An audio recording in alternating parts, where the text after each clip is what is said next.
അല്ല ഇതെന്നീ കാണുന്നത് നീ എന്നീ താടി മീശൊന്നുമില്ല നീ ബ്ലഡിലും വെക്കുന്നത് എന്താ പരിപാടി ശരിയാക്കി തരടാ. ഞാൻ ഇത് എപ്പോഴും ചെയ്യുന്നതല്ലേ, എനിക്കിത് മുളച്ചിട്ടല്ലേ ഉള്ളൂ. ഞാൻ അത്രേ ഉള്ളൂ. ആടാ ഉഷാറാക്കി തരാ. സൈഡ് കൂടി നീ അടങ്ങിക്ക് മര്യാദക്ക്.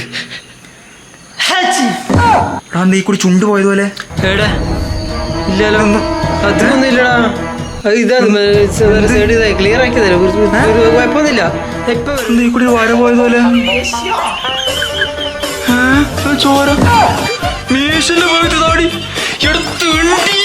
എന്തെന്നാണ് താടിന്റെ മീശന്റെ പകുതിയാക്കി വെച്ചിന് പാതി തുറക്ക്. എന്തെന്നാണ് നീ എന്തെന്നാ പകുതി മീശാക്കി ആളെ പോലെ ചെയ്തരാന്ന് പറഞ്ഞിട്ട് നോക്ക്. താടി മീശ പകുതി പോയി എന്ന് പറഞ്ഞിട്ട് കാര്യം ചെയ്യാം. എന്തായാലും ഇതിപ്പോ ഇത്രയും ലാസ്റ്റിലേക്ക് നമുക്കൊരു കാര്യം ചെയ്യാം. എന്താ പറയാ, ക്ലീൻ ഷേവിങ് അടിച്ചുതരാം. ഷേവ് ചെയ്ത് റോമ്പം പോകും. മുറിഞ്ഞാൽ എന്താ ചെയ്യാ? ബാൻഡേജ് ഇട്ടായി 2 ദിവസമല്ലേ ഒട്ടിച്ചിട്ട് ആരും അടി കിട്ടിയത് പറഞ്ഞായി. നോക്കി അച്ഛനെ ഇവിടെ മുറിച്ച് ഒരു പണി എന്ത് ചെയ്താലും ഇങ്ങനെ തന്നെ.